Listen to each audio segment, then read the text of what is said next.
真凶就是白汉子。本期是否有 X？ 八姐，你们两个真的二搭呀！今天是，我就是为了让大家觉得不可能。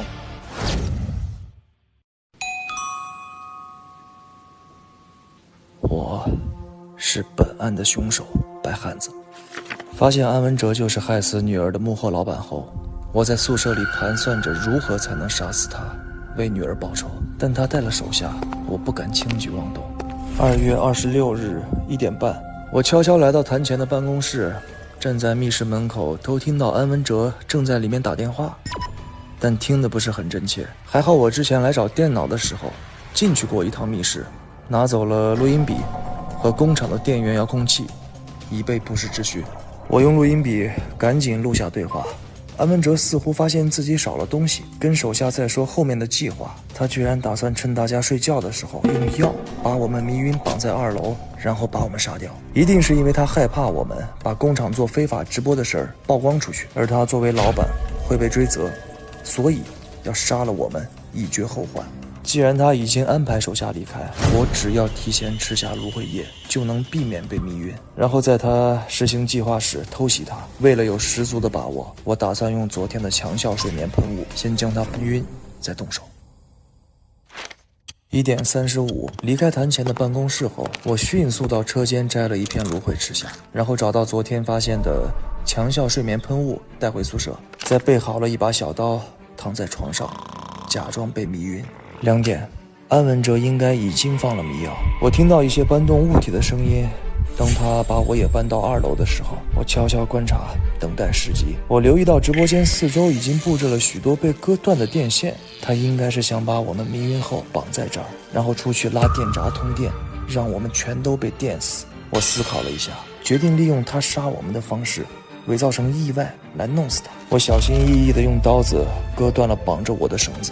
2点20，安文哲把玩最后一个人，我拿出强效睡眠喷雾将他喷晕，然后摸了摸他的口袋，发现他用的迷药药效是6个小时。我决定顺水推舟，做一套延时装置，在大家醒来解绑以后，再一起发现安文哲出意外死了，做一个完美的不在场证明。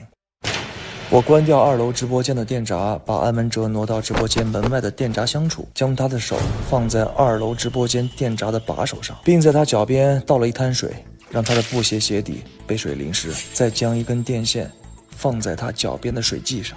然后我用遥控器关掉工厂1楼电源，将易燃打包绳的一端绑在2楼直播间电闸的把手上，另一端延伸到1楼后门，并用超强粘力的胶带将其粘在传送带上。当再一次启动1楼电源时，传送带开始运行，就能拉动绳子，打开2楼直播间的电闸，让电线通电，并电死安文哲。为了让绳子消失，我还在绳子上绑上了一根火柴，并在传送带内部墙壁的安全警示文字上贴上磷皮。传送带运行后，火柴划过磷皮时就会被点燃，从而将绳子燃烧殆尽。做完这一切后，我小心地按开2楼的门，再次进入到直播间区域，然后模仿安文哲的手法，用准备好的一根新的同款绳子再次将自己绑起来。8点，大家醒了之后，我偷偷打开工厂1楼电源，并将遥控器扔在不起眼的地方。传送带开始运行，2楼直播间的电线果然开始闪火花，并成功的电死了安文哲。当我们破门而出的时候，绳子已经燃烧完了。现场看上去就像是安文哲来打开电闸，想电死我们的时候，意外触电而死一样。在30秒内用筷子夹起10颗盘子里的红豆，放入另一侧的空盘子中，即为挑战成功。你们确实找了一个我最擅长的，提前宣布失败。我一次性能加好几个。等一下，不能这样夹，不能这样夹，重新计时，要一颗一颗的夹。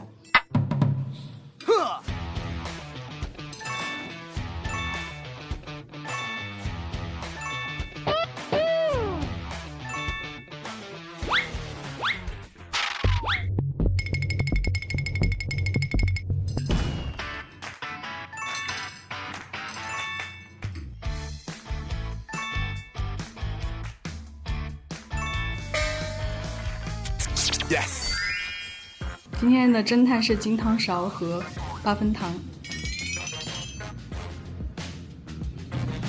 我选8分糖，因为我俩不可能连续2把全都是他配合吧。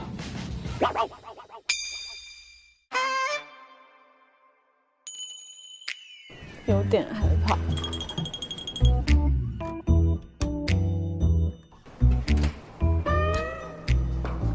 没有反应啊？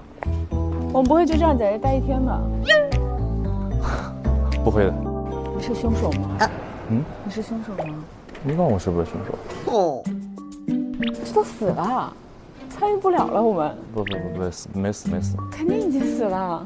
凶手能死吗？你想一想，凶手不可能死，凶手一定能逃出去的，怎么可能死在这儿呢？张凌赫。你不要猜测了。哦，假死也有可能。快点杀了我！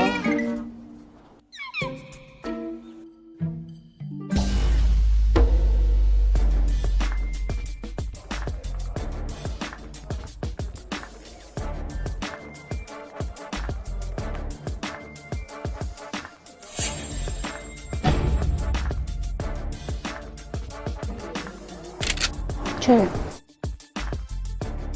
来，我得在那边看。我觉得今天不能让他们了。离近点，贴脸。来，把椅子拿2个，咱们就一进来5个人。不用，咱一会儿就站门口等。咱一会儿这样站一排看着他。你也一样对待，不用想。你不用，你就在好好想，待会儿要怎么演。我也要看8分糖的呀。哎，他来了。这么快？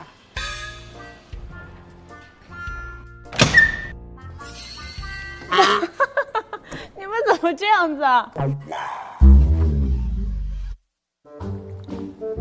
啥意思啊？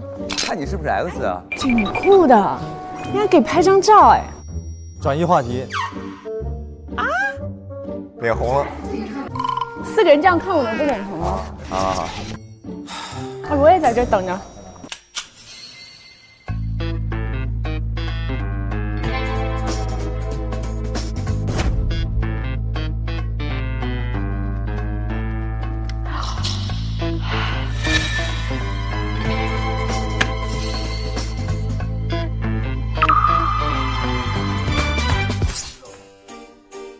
我就知道是这种自信的表情。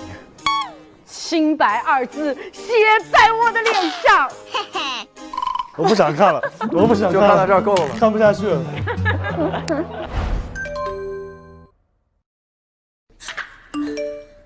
小歌手你好，凶手能死吗？你想一想。